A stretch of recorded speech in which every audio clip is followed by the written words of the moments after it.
Good morning. Good morning. I'm giving away the game a bit there. Let's get rid of that. Good morning, everyone. How the devil are you doing this fine day? Hope you're all fit and well. Um, some news. I like to think I've kind of got my finger on the pulse of the industry because that's kind of how I earn my living. And many of the news stories that we bring to you, we've kind of seen them coming. We just have to wait for confirmation and to make sure we've actually got our facts straight. So, for example, um, the collapse of Unimetals earlier this week. We knew about that 2, 3, maybe even 4 weeks ago. Didn't come as a huge surprise, but we needed the final confirmation before we could go public on it. There are, however, exceptions to that rule. I'm just going to quickly tidy things up because I've got the wrong thing on my screen. Bear with me 1 second. Let's have a look. Who amongst us, hang on a minute, get rid of that. Who amongst us saw that one coming? Because I'm telling you what, I certainly didn't. Yeah, Ireland's McHale Plant Sales has entered into an agreement to acquire Marubeni Komatsu, along with the sole rights to distribute Komatsu construction and utility equipment across the UK. After more than 50 years of trading, Japanese trading conglomerate Marubeni is selling its UK construction machinery business to McHale Plant, one of Ireland's leading distributors of construction, quarrying, recycling, forestry, and agricultural equipment. Back in the day, back when I very first started on Contract Journal, back in the late 80s, the Japanese manufacturers used to operate through what were known as trading houses. And Marubeni was one of those trading houses. It was it was it was a dealer, it was an importer, but it was kind of more than that. Obviously, it was very much tied to Komatsu itself, and and that's how it worked. That's precisely how it worked. And here we are 50 years later. I go back probably 36, 37 years. So 50 years later, they've sold it out. I find it really, really surprising. I wonder what will happen to the locations. Obviously, Marubeni is based up in Redditch, up in the does that count as the Midlands? I think it probably does. Up in Redditch, what happens to the people working there? Do they get to keep their jobs? Do they keep the facility open?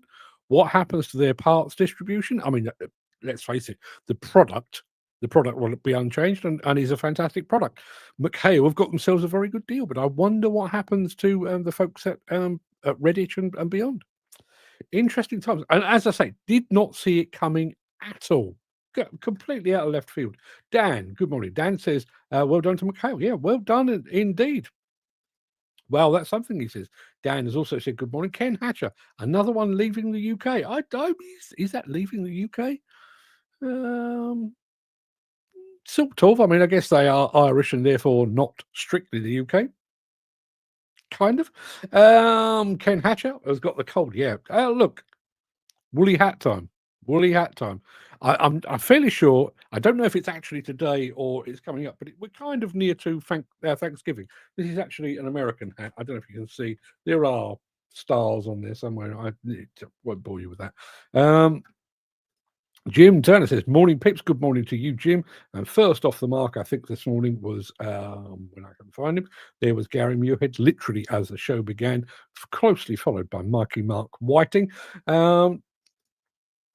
Dan says, "Don't think anyone's seen this. Don't think they'll be leaving the UK."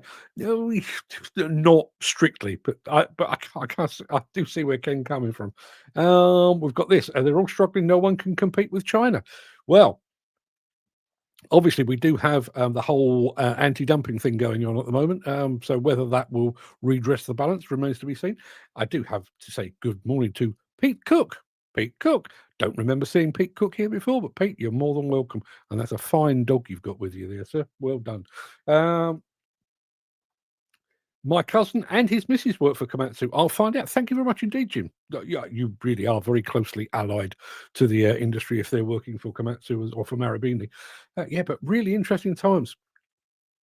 And I mean, obviously, this is not the sort of thing that was discussed over breakfast and announced over lunch. That's not how these things work. But the very fact that they kept it completely under wraps for this long, either they're really good at keeping secrets or I'm losing my grip. It could be that one. It really could be that one. Very, very quickly, got a couple of points of housekeeping before we go much further. So first of all, as you know, I won't be here on Friday because I have a funeral to attend. However, I'm going to do something completely different. You might recall I was recording an interview with an operator of a Menzie Muck, guy I met over in the States when I was over in Louisville. He actually operates out of Colorado and Wyoming and really gorgeous places like that. Well, the interview is done. And I was going to do it as an evening show, but I'm running out of evenings. So I thought what I'd do is I will pre-record a show for Friday. So while I'm off all dressed in black and, saying my goodbyes to former NFTC President Paul Brown, you can tune into that. You can chat amongst yourselves. Obviously, I won't be here to vet the chat. You can chat amongst yourselves, but it is an absolutely fascinating story. To give you just a bit of background, the guy in question, a guy called Kevin Soller, operates up in the mountains on his own, generally has to basically haul fuel to where he's going on his back. Yes. Parts as well, tools, all that kind of thing. He has been chased by mountain lions on more than one occasion. Yep. He started in this business at the age of 16 after stealing an excavator, and the guy that owned the excavator actually said, "Want a job?" The whole story is about an hour long. He's a smashing fella. He used to ride. I think he was a BMX man back in the day as well. So yes, there's loads and loads. So if you're around on Friday, tune in. And it's one of those. I mean, I've got some fantastic photographs in the film as well, but it is one of those that you can literally listen to. It's kind of a podcast with pictures, if you like. So if you're around on Friday, you can do that. The other thing that I need to tell you is on tomorrow night. It's Wednesday today, right? It is Wednesday today. Thursday night, the Institute of Demolition Engineers will be hosting one of their monthly seminars, and it includes Ryan Priestley from Priestley Demolition in Canada. Now, I am planning to try to grab their feed to play here. That will be at 7:00 on Thursday night. It's tomorrow night. If you're around tomorrow night, you can watch that. I mean, Ryan Priestley is a smashing fella. The work they do is absolutely incredible. We've featured him here on the show, so be around if you can do that. Gary Muirhead says, "Is it cold in your cupboard with you wearing a tea coat on your head?" To be perfectly honest, it's absolutely glorious in here. I mean, there's a rad behind the computer there. I've also got a heater under my desk, neither of which are on. But I got up this morning, looked out the window, and it was frosty, and I thought, woolly hat time. It really was as simple as that. Jim says, "We are a very plant-orientated bunch. We either drive them or mend them." The family Turner. Dan saying, "It's such a lovely day here." It's a nice day here, just cold, very cold. Chris is here as well. Morning, gang. Is the devil being good to you today? Thus far, he most certainly is. He's a regular on this show, as you will know. So yes, loads of stuff to get through.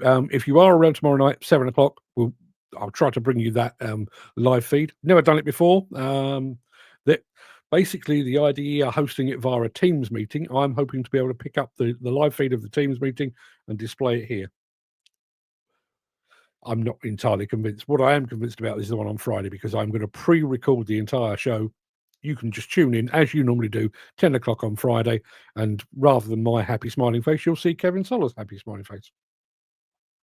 How far are you from Heathrow, Mark? Well, I'm kind of equidistant between Heathrow and Gatwick, and I'm going to be talking about Heathrow in just a moment, because obviously big news out of there over the last 24 hours. So I will be doing that in just a moment. So I'll tell you what, let me crack on just to carry on with Ken's point there. Being regular is a morning thing. Not for all of us, it isn't. That's a whole other story. Now, without further ado, let me roll the intro and get this show on the road. Here we go.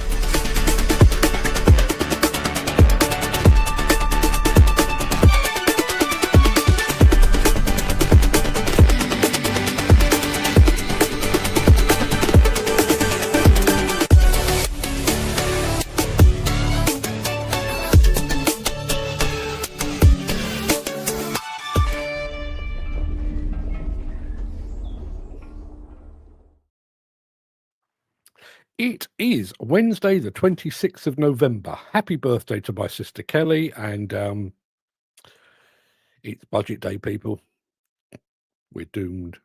We're all doomed. Welcome to the Breakfast Show. I am your host, Mark Anthony, the Walrus of Demolition, the Lord High Chancellor of live streaming. And in today's show, big Komatsus go to work in Norway. Caterpillar's new ADTs are offered with object detection technology as an option.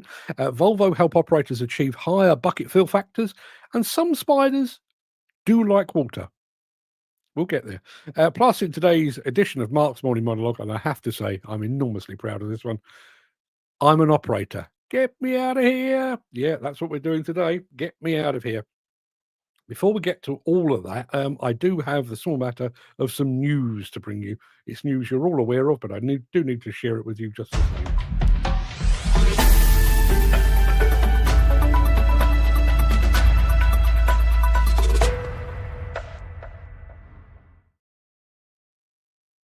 So, yes. Here's the news, okay? So Heathrow's plan for a longer third runway has been chosen by the government. Heathrow Airport's plan for a third runway, which involves moving the M25 motorway, oh God, has been chosen by the government. Two plans have been under consideration, one from the airport itself and another from Aurora Group, led by hotel tycoon Surinder Arora. Heathrow would propose a new runway which will be set up to 3.5 kilometres, 2.2 miles long, and require a new road tunnel under the airport. The rival bid from Aurora Group would have involved a shorter runway, a lower cost, and did not require altering the M25. A final decision on whether the third runway will get the green light is still light years away. It's still years away now. So, cut a long story short, the government has chosen its preferred option. And its preferred option, which you can read all about over on, well, that's on the BBC, but it's on Construction Inquiry. It's on Construction Index this morning as well. Apparently, the new runway will have a capacity of 756,000 flights and 150 million passengers a year. Currently serves 84 million. New terminal called T5X, expanding Terminal 2 and 3 new satellite terminals, will close Terminal 3, blah. Diversion of the M25, which would involve a new road tunnel under the airport and widening the motorway between junctions 14 and 15, thereby making my life awful. On top of all of that, I don't know if you can see it in the small print there, but apparently the whole project is expected to cost £49 billion. So we're years away from that decision actually being final. We still need somebody on high to say yes, go. Little game for you. How long do you reckon before we actually have a decision on whether we're going ahead? And when we do finally go ahead, how much do you think the project will actually cost? Will we get the green light before 2030? Personally, I have my question marks. And £49 billion today, do you reckon they will bring that home under 100 billion? Yeah. Ken Hatcher, 5 years, 120 billion. I think you could be right. Jim Turner saying you can at least double that then. Yeah, absolutely. I bet 10 years and 10 billion more. I think you're being generous there, Dan. If that doesn't double in price between now and completion, I will eat. Maybe not this hat, because there's quite a lot of this hat. Maybe a smaller hat, but I will eat my hat. Chris Ford, Rachel Reeves has given everyone a pay rise according to the spin, an increase in minimum wage. Who's paying for it? Also, will it be here today, gone tomorrow, after the budget this afternoon? For those, listen, we're all of a certain age around these parts. I think we all know how this works. But just so you do know, just to fully explain exactly how budgets work, first they giveth, and then they taketh away. It's always the same. we're going to increase your minimum wage, we're going to increase this, and we're going to increase that. And just when you sat there thinking, well, bloody hell, Rachel Reeves, not such a dirtbag after all. And she says, however, your cost of living is going up, your taxes going up, your bus and train fares are going up, your fags are going up in price, your booze is going up in price, your food's going up, and so it goes on. Yeah. Ken Hatcher saying, nice bit of work for a lot of diggers. Yeah. Yeah, although tunneling, it doesn't excite me so much. I mean, I realise it's very challenging and everything else, but I do wonder about that. Chris Ford says, I can supply you with Vaseline to ease the pain. I'd be very surprised if you have enough Vaseline to ease the pain that's about to come down the tubes. Now, just very quickly, and I do need to check my email because I think I saw this coming through. Where are we?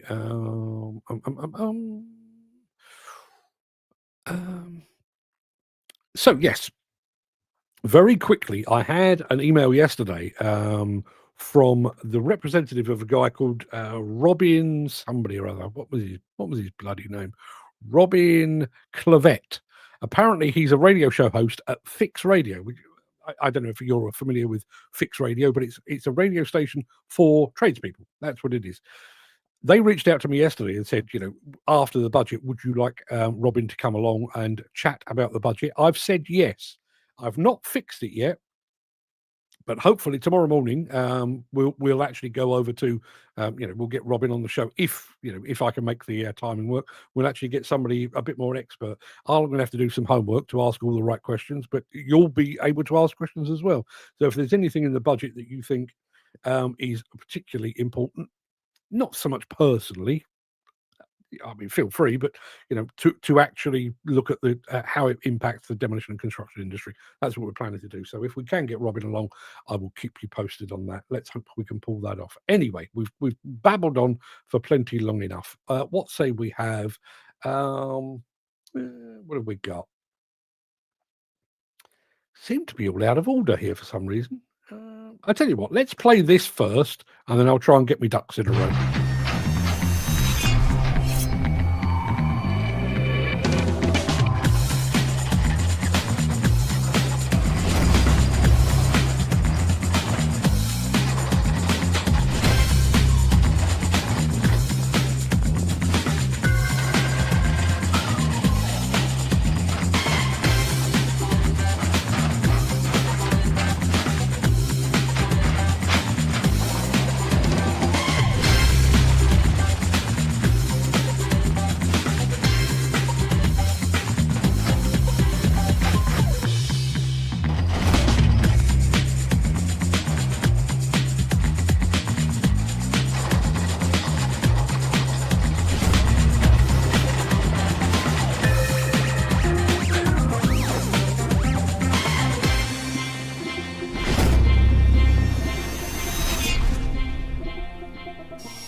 One of the joys of hosting a live show is things happen. So I told you that tomorrow night we'll be hosting or trying to host this IDE event over on, here, but it's happening over on, it's not 7 o'clock, it's 7:30.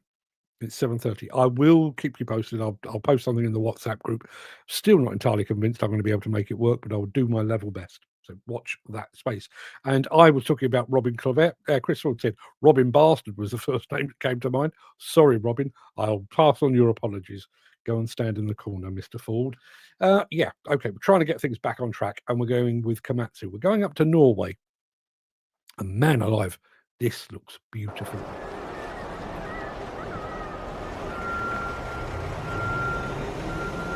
My name is Vegard, and I'm operating this excavator in Reigefjord, and I work in the company Risa. This quarry, we blast the mountain, we take out the rocks, load it in the tip truck, and we drive it to the quarry, and they crush it into different sizes.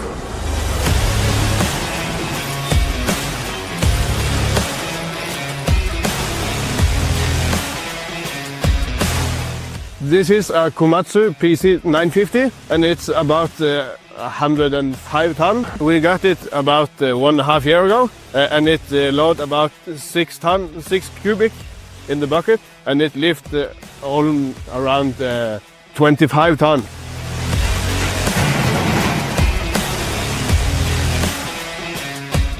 I think it is very reliable and it's really stable. You can just go on to the pole and you stay still. The machine is really strong. The problem is that the mountain gives after first, before the machine. So if you're too hard on it, you can crush the machine because that don't stop. The mountain gives after first. This is only one in Norway, and when we got this, it was one in Poland and one in Italy. So we traveled with Trond down to Italy and tried it one there.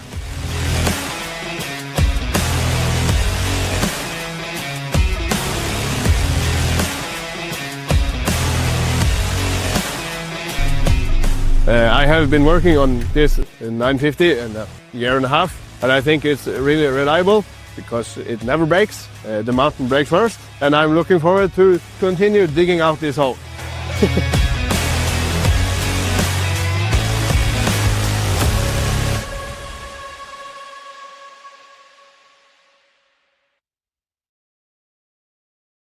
Yeah, Dan has just said, sweet looking kit, that's my turn on OMG.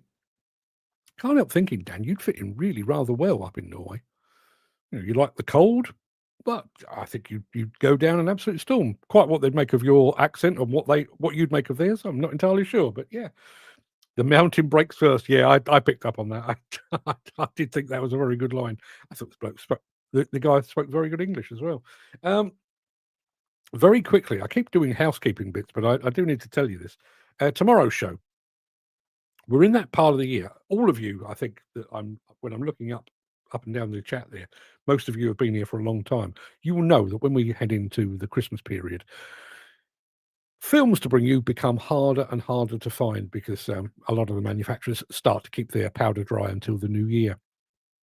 So we've got a couple of films tomorrow that I can best describe as they're not plant, they are extreme vehicles. They're construction related, but they're extreme vehicles. I think you're going to enjoy it. I really do think you're going to enjoy it. But as I say, it's needs must at this time of year because, you know, all of the people we normally rely on, you know, the Caterpillars, the JCBs, the Komatsus, the Bobcats that are producing films on a regular basis, all starts to slow down in the run up to Christmas. So we're sort of kind of we're looking around for other things to bring you as well.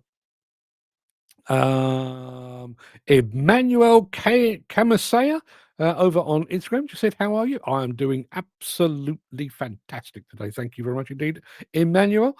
No, that's got nothing to do with anything else. Let's have another advert and then we'll be back with more Caterpillar action. If you are enjoying this episode, please consider supporting the show.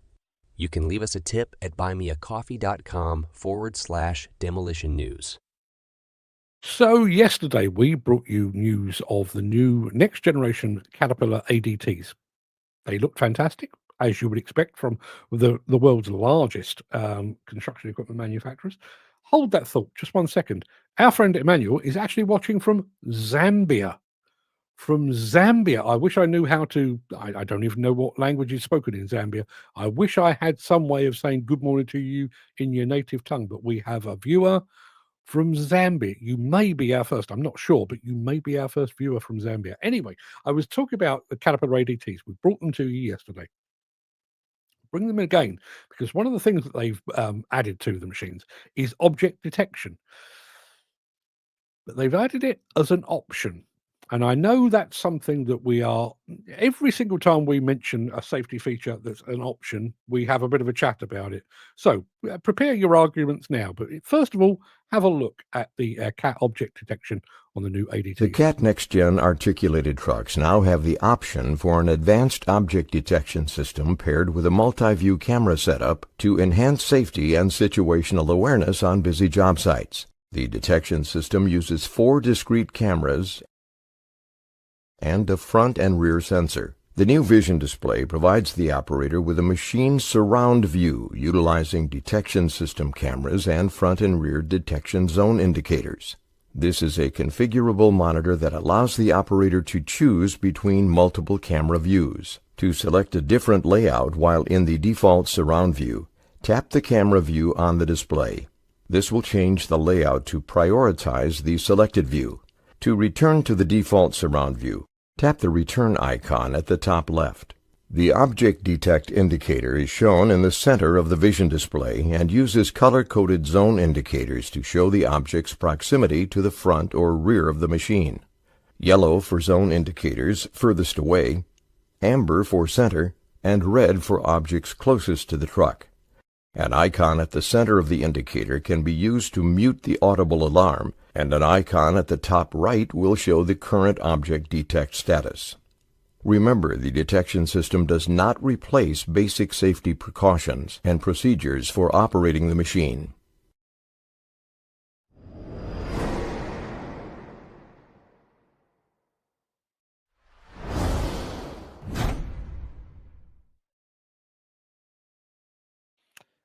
So where do we stand on that?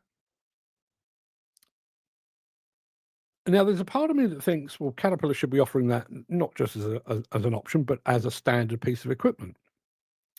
However, the fact that they're offering it as an option suggests, if not proves, the fact that some customers are specifying their trucks without. So I'm not saying anyone's at fault here. I kind of am, but I don't. Who is at fault here? Is it Caterpillar for not making that standard equipment and just factoring in the cost of that system into the cost of the machine? Or, and this is the way I'm leaning, is it more the fault of the customers that look at the price list and say, I don't know, 250 grand for the truck, another 10 grand for that? Now leave that off. Who's at fault there? Mull that over. We'll come back to that. Volvo next. Yeah, Volvo after this. Since the finance bill came into effect in April, the construction industry has seen a surge of fuel thefts. The rising cost of living has placed an additional risk of theft by employees and contractors, as well as opportunistic thieves.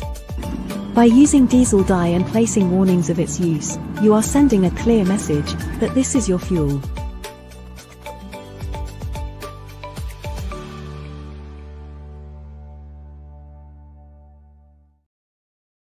So yesterday, I was probably boring you all with my notion of an AI co-pilot, an assistant in the cab to help you do things better, safer, faster, more productively, and so on.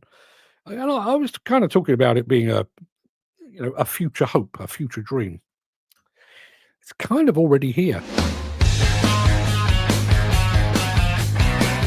So when you're ready, what I want you to do is put the foot on the brake, release the parking brake, put the lever in forward, then hold the kick down button for 3 seconds and then do not touch the throttle, levers or nothing. The machine will do everything.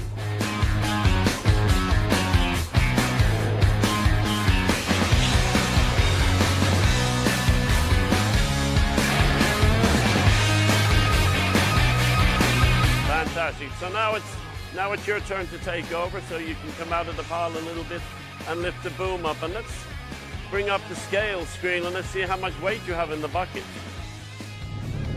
10.8 ton. Is that good for a first try? That is unbelievable. I don't think I could even achieve that. It's fantastic. Good job.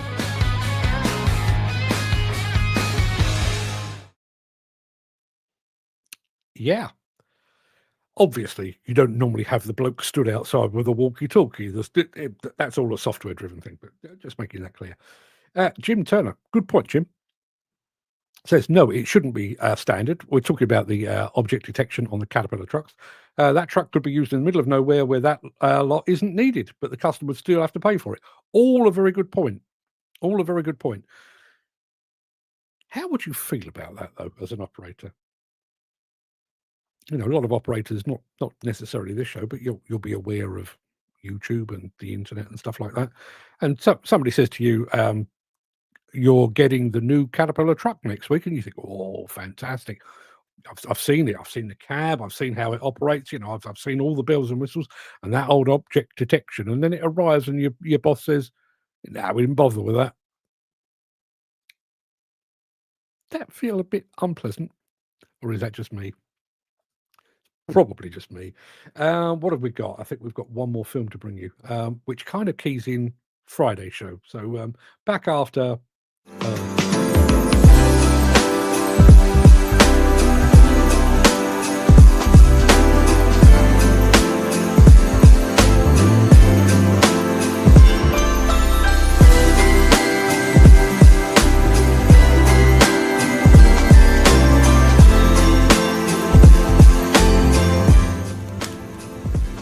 Merry Christmas and happy holidays, everyone.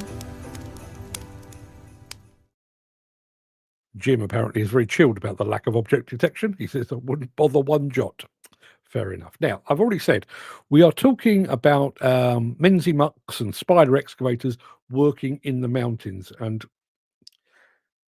no, I've not got them on my phone. I was going to show you a photograph. I can't. I'll try and get it while the video's playing. So Friday, we're talking to a guy that runs a Menzie Mark excavator up mountains. I mean, literally hanging off the side of mountains. That's going to be the show on Friday. So to kind of key that in, I thought I'd show you another spider excavator. The one we're talking about kind of on Friday is going to be a Menzie Mark. This one is the Kaiser machine, but it's pretty damn good anyway.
Yeah, that set the tone for Friday's show.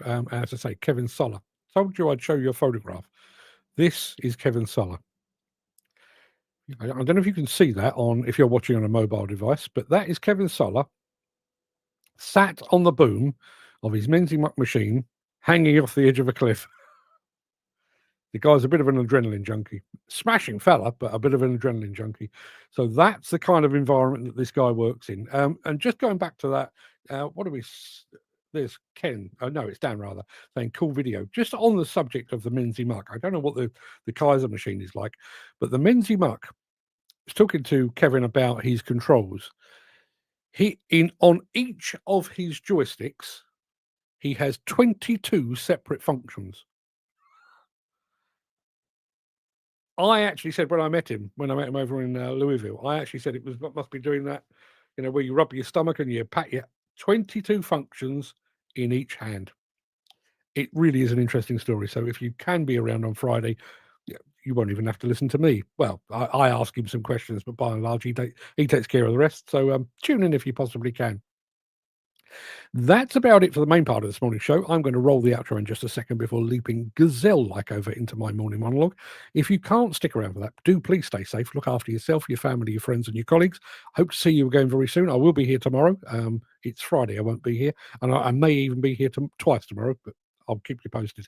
But if you do have the time and the inclination, I will be back immediately after this.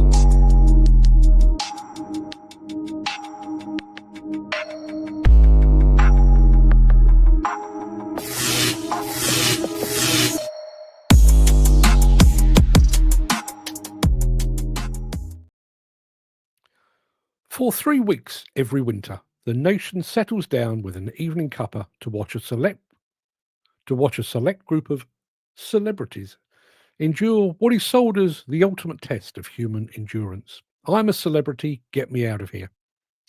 We watch absorbed and disgusted as a retired politician or a fading reality star must navigate a swamp, eat a kangaroo's dangly bits, or share their bed with a dozen large hairy spiders. Contestants are thrown together and expected to get along and to work together. They share a toilet in a shed and they have to deal with their own and each other's waste on a daily basis. They're set ridiculous tasks, mostly against the clock and often involving water and mud. If they complete those tasks successfully, do that again. If they complete those tasks successfully, everyone gets to eat. If they don't, rice and beans all round. When it's all over, they emerge, blinking into the real world, hailed as heroes for surviving the horrors of the Australian wilderness. One of them will ultimately be crowned king or queen of the jungle. Meanwhile, up and down the country, there will be demolition and construction workers watching all this unfold thinking, that looks like an average day at work. Bizarrely, the fundamental working lives of these two groups, the pampered celebrity in the jungle and the hardened excavator driver, are remarkably similar. Both are forced to perform ridiculous tasks for the benefit of distant observers. Both are subject to the cruel whims of unseen masters, and both operate in environments where the very concept of basic hygiene is, at best, a dream. The only real difference, one gets paid handsomely to look miserable in a gilet for 3 weeks, and the other gets paid moderately to look miserable in a high-vis vest for 50 weeks. Let's begin by comparing the challenges they face. The bush tucker trials of the construction trade versus the bush tucker trials of television. Despite what you see on television, the assembled celebrities, and I realise the word celebrity is doing a lot of heavy lifting there, they're flown first class to the other side of the world, where they're placed in 5-star luxury before the actual work begins. The average demolition or construction worker, meanwhile, travels to work in something that resembles a skip, enduring endless traffic, hold-ups, road tolls, before arriving at a site hut in which most of us would not house a dog, let alone a human being. Contestants on I'm a Celebrity must eat a variety of unappetizing jungle foods. This often involves creatures or parts of animals such as blended animal testicles, sheep eyes, cooked pig's brains, spiders, crickets, or witchetty grubs. Successfully eating a dish earns the camp a star, which translates to a meal. On TV, only those voted for by the public must endure this nauseating fare. There is no such vote on site. Demolition and construction workers all get to eat food that is at best substandard. And while it might be a step up from kangaroo anus, most things are, the celebrities don't have to pay through the nose for their anus. Neither are they required to eat it on the run with their hands covered in mud and diesel. Some celebrities are spared taking part on these challenges on medical grounds. Demolition and construction workers, meanwhile, have no such protection. In the jungle, celebrities are required to perform challenging activities involving snakes, spiders, rats, being submerged in water, mud, or gunge. Tasks might involve searching through tunnels, negotiating high wire obstacles, or solving puzzles under pressure and against the clock. Most UK demolition and construction workers don't have to worry about the stakes that often, but in every other way, that sounds like a regular day on site. And let's take a moment to consider the people actually setting the tasks. They're absent, unseen, and yet they expect people to do things they would be unwilling or unable to do themselves. Maintaining basic hygiene in the jungle involves emptying the dunny on a regular basis. This is sold as a vomit-inducing chore on TV, part and parcel of life on site. A huge part of the show is simply dealing with the uncomfortable conditions, the lack of communication with the outside world, and the clash of personalities when a diverse group is forced to live and work together 24/7. Hello? There are differences, of course. While their presence in the jungle might signify a career in terminal decline, these pampered celebs will only have to endure these conditions for 2 or 3 weeks. For a demolition or construction worker, this is their reality for the next 20, 30, or even 40 years. Then, of course, there is the level of reward.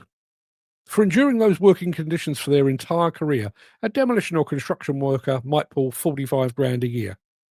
For enduring those same conditions for just 3 weeks, those celebs will probably walk away with 300 grand in their back pocket. But the biggest difference is this. Whether it's wallowing in mud, swinging from a rope high above the jungle floor, or chowing down on kangaroo anus, the celebrities can all make it stop in an instant by yelling the phrase that gave the show its name. I'm a celebrity. Get me out of here. Demolition and construction workers have no such escape clause. There you are. And who says this show isn't timely? I don't actually watch I'm a Celebrity, Get Me Out of Here, but mainly because apart from the bits in between with Ant and Dec, who I think are very, very funny, apart from that, no idea who anybody else is, so I don't actually tune in. But that, there you are. I'm a Celeb, Get Me Out of Here. Let's have a look what we've got here. Gary says, I'm getting another brand new Cat 352 tomorrow. The Finning Crossfire is going back. Fantastic stuff. I do like that.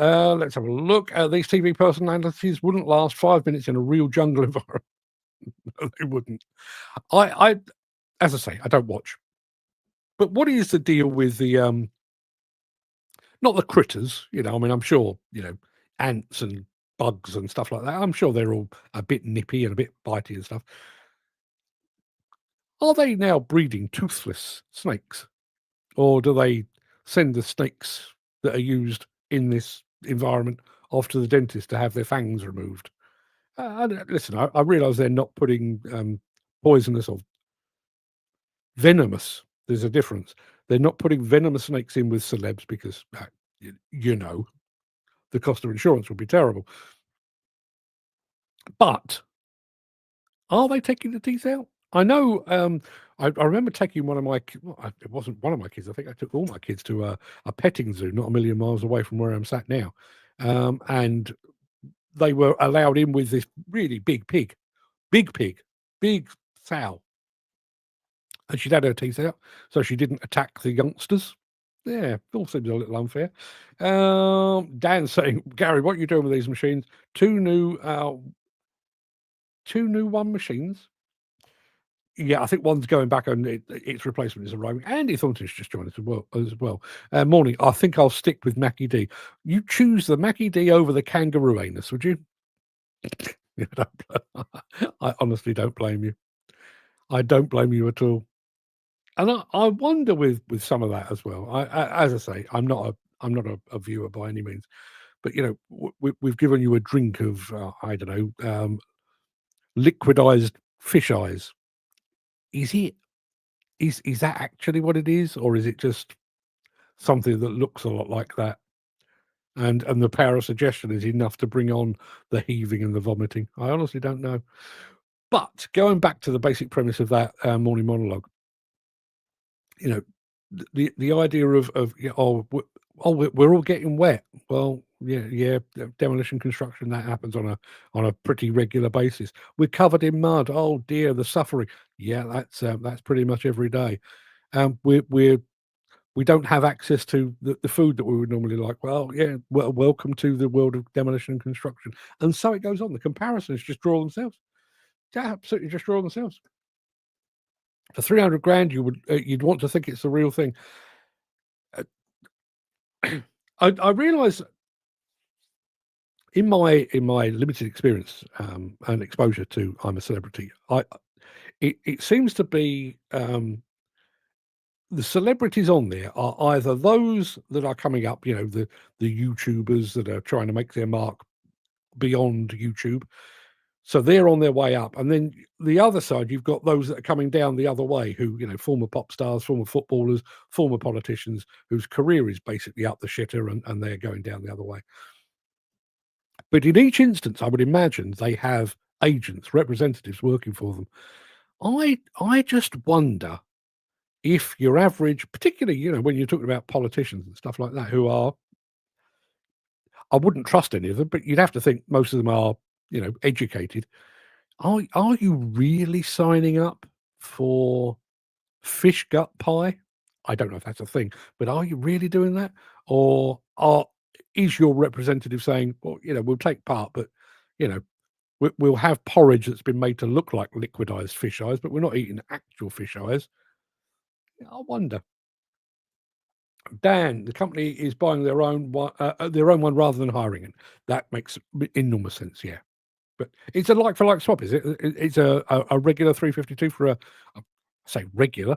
352 is a fantastic machine. It is a straight swap, though, is it? One 352 for another? I guess it probably is. So, yes, there you are. The other thing as well, and listen, I'd like to think that I'm an advocate for all things mental health related.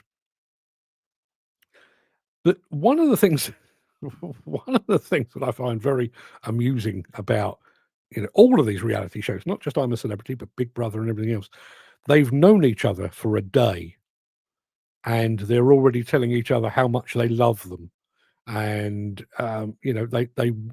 they're crying because they've been away from their family for a day. When I went off to Louisville for the Utility Expo, me and Fred were away for 8 days, I think it was. Now, I spoke to my wife every day. Sometimes I spoke to her twice a day.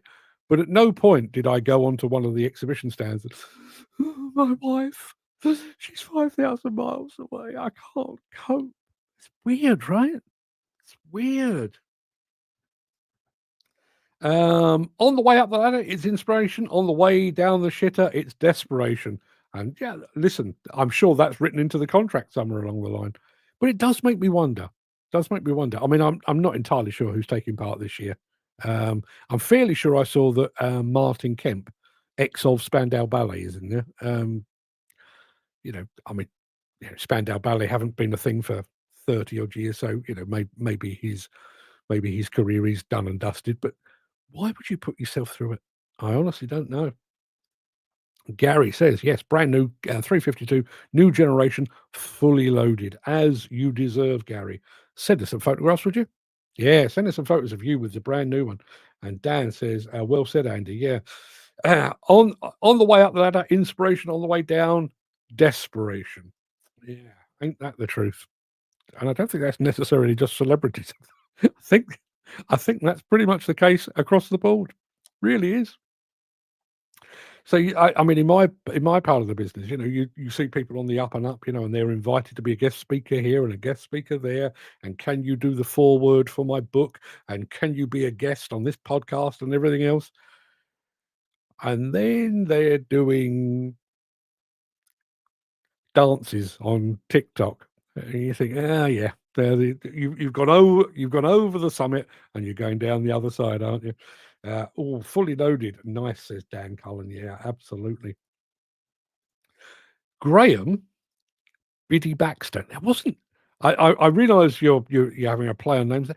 Biddy Baxter, wasn't Biddy Baxter one of the producers or something on like was it Crossroads or Coronation Street? The name Biddy Baxter.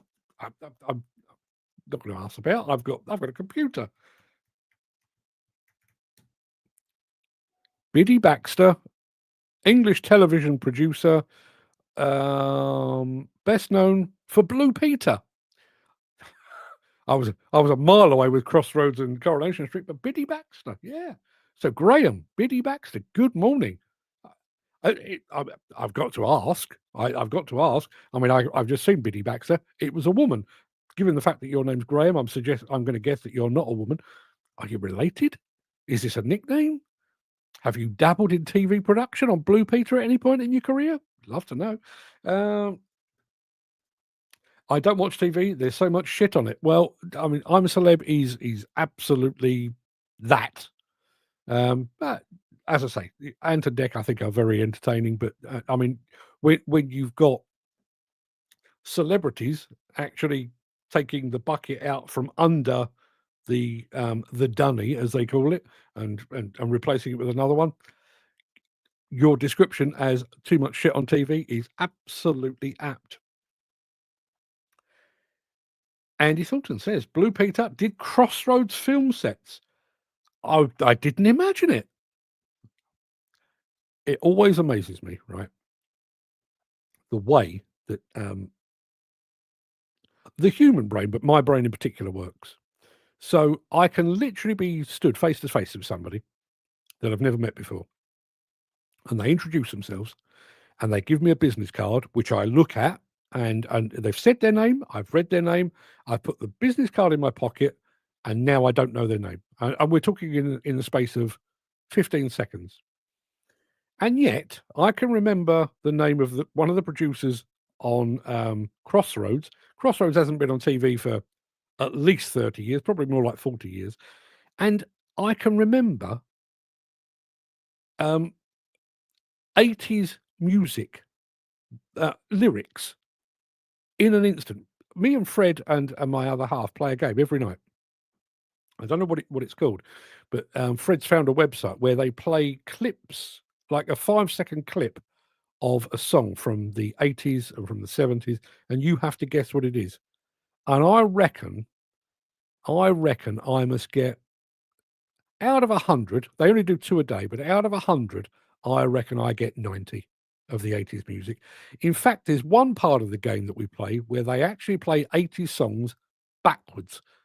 And I am pretty much 100% on that. And yet, if I was introduced to somebody this afternoon, I'd probably have forgotten their name by tomorrow. Weird, right?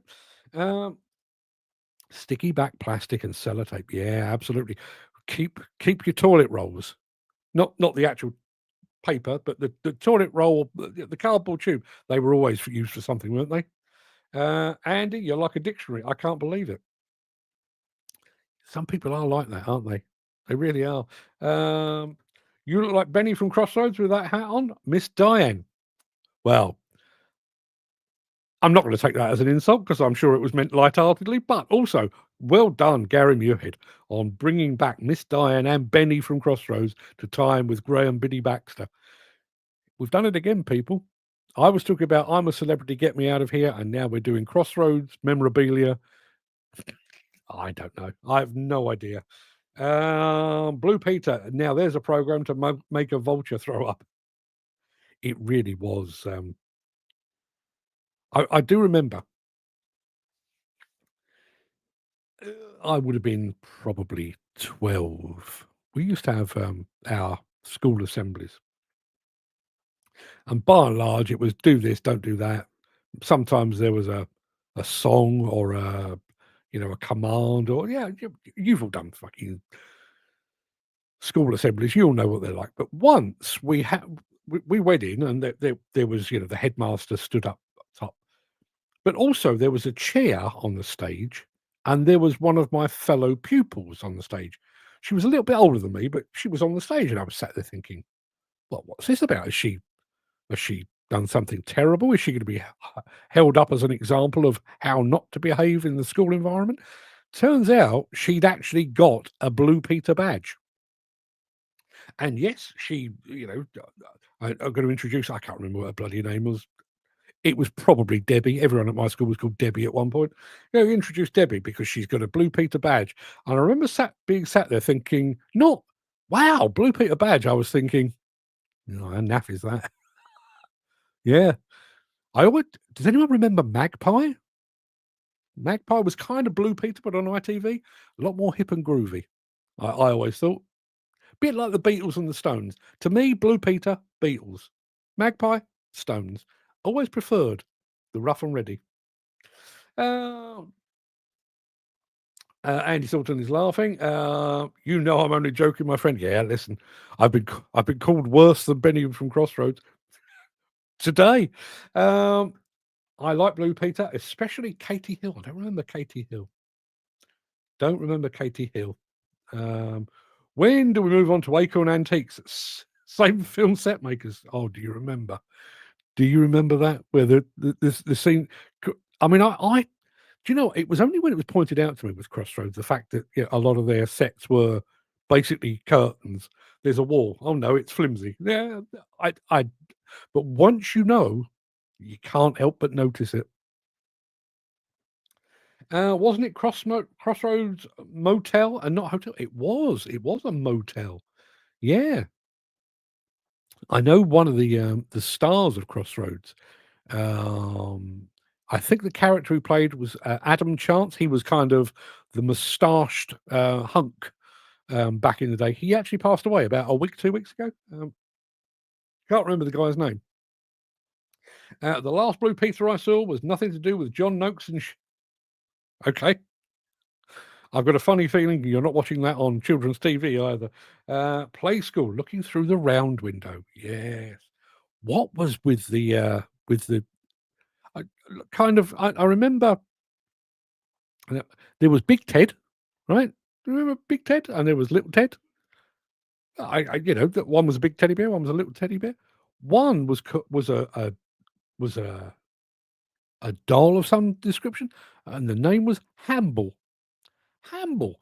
So, why was the doll so bloody ugly? And where did they get the name Hamble?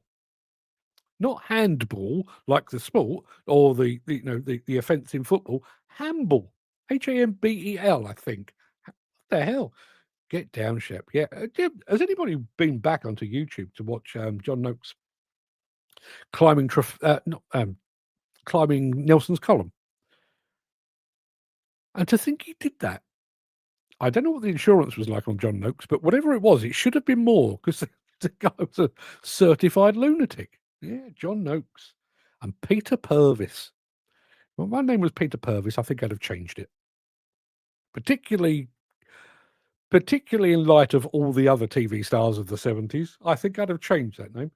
The Wooden Tops, the biggest spotted dog you ever did see. The Wooden Tops. Good Lord. Oh, we really could go down a very, very dark alley now. We really could. I always preferred the cartoons, but I have to say, all those, particularly the puppety ones, the Thunderbirds and the Joe 90s and Captain Scarlet and all that. I loved that as a kid. I actually found Captain Scarlet quite scary. We Are the Mysterons. The opening to Captain Scarlet, quite scary when you're a nipper. We'll keep away from Muffin the Mule. See, was that an in-joke? Was that an in-joke? Because I know the one about Captain Pugwash. There is that apocryphal tale of Captain Pugwash and having somebody in the show called Master Bates. Not true, apparently. I mean, I've not thoroughly checked this, but I'm fairly sure that was made up. There was no Master Bates. But I do wonder if somebody had actually got that in there. Handball's Play School. What were we talking about then? It was Play School. We were talking about Play School. What was the one a bit later in the day? Play Away? Was it Play Away? Brian Cant? Anyone remember Brian Cant? Grot Bags. Oh, yes. Is Muffin the Mule a sexual offence? I think in most of the world it probably is. I think in places like Greece, it's encouraged. I do. I think it's one of those things that they have a national day for it. We're all off to Muffin the Mule. I think I read that somewhere. Yeah, people. I've no idea how we ended up with Muffin the Mule. I was talking about diggers just a few moments ago, and there we are, Muffin the Mule. I'm going to be back tomorrow for my final show of my final live show of the week. 10 o'clock as usual. As I say, we're going to have a few extreme vehicles on there to show you. Still construction, demolition related, but extreme vehicles nonetheless. So I'll be showing you those tomorrow. Tomorrow night, I'm going to try and grab this IDE feed to bring you that. Then on Friday, I'll be here in spirit. I'm off to this funeral, but there will be a show. I'm going to pre-record it this afternoon, actually. Pre-record it, and then at 10 o'clock on Friday, you can just literally join in. If you're on YouTube or Facebook or whatever, it will be exactly the same as always. The only thing you won't have is me introducing it. It will just start, and you'll get to listen along to the conversation. What did Noddy get thrown out of Toyland for? I don't know. The one that I know about Noddy was what why I can't remember what it is. Why? Oh, I know what it was. Why have elephants got big ears? Because Noddy refused to pay the ransom. There you are. Play away, and don't forget Rainbow. Yeah, Rainbow was fantastic. Hated Zippy. Quite like George. Used to do quite a good impression of George. I'm not going to do it now, but yeah. Like Dobbin the horse. We're off to Dob the horse and Muffin the mule. Well, have we applied our own adult humour to that, or were they in on the joke when they were naming these characters? Were they? I'd like to think they were. I really do. Right, people, go and do something. Go and do something useful. You Muffin the mule at 11 o'clock on a Wednesday. You missed the previous. Thank you, Andy. Muffin the mule. Is that a verb? Yes. Muffin the mule. It is a verb. It is a doing word. Okay. I can round out the story now. Here we go. Mick Norton. I'm going to do this in my best comedian's voice. What did Noddy get thrown out of Toyland for? For Muffin the mule. There you are. Thank you very much indeed for that, Mick. The old ones are old, but thank you for that.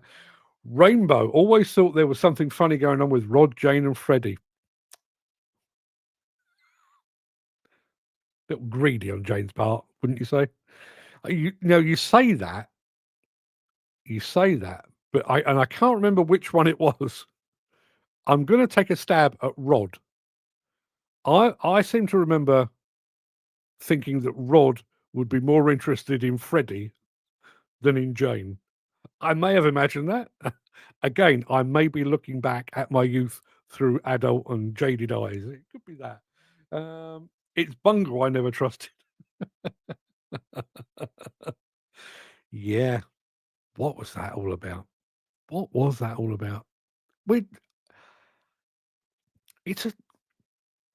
Bearing in mind that all the talk that we have about how what we view influences us. This idea of over-violent films makes over-violent people. Exposure to pornography, potentially breeds rapists and stuff like that. What the hell were we thinking with some of the programs we put out in the 70s? We're going to put on Rainbow with the man-sized talking bear. If ever you encountered a bear as a result of seeing that, you'd think they were far more friendly than they really are. And B, talking bear. How many drugs were involved in the notion of a talking bear? And quite a camp talking bear as well. It's weird. I sometimes think this show is weird, but frankly, I have nothing on those buggers. I really don't. People, go. Oh, hang on a minute. Ain't it funny? Same as these cartoons and children's programs, I'll have a lot of sexual innuendo. As I say, I wonder if they do or whether it's just us. Us putting our own thing on top. The Royal School of Military Engineering once told Blue Peter to pack up and piss off. How cool is that? I think that's fantastic. Mick, tell me another time. I do have other things to do. Tell me another time why they told him to pack up and piss off. I can imagine they were just being a right royal pain in the arse, but tell me some other time because I've got to go and do things. Everybody, go and have a fantastic day, would you? We'll be back tomorrow for yet more of the same, possibly twice if I can make this feed work. Until then, have a good one. I'll see you soon.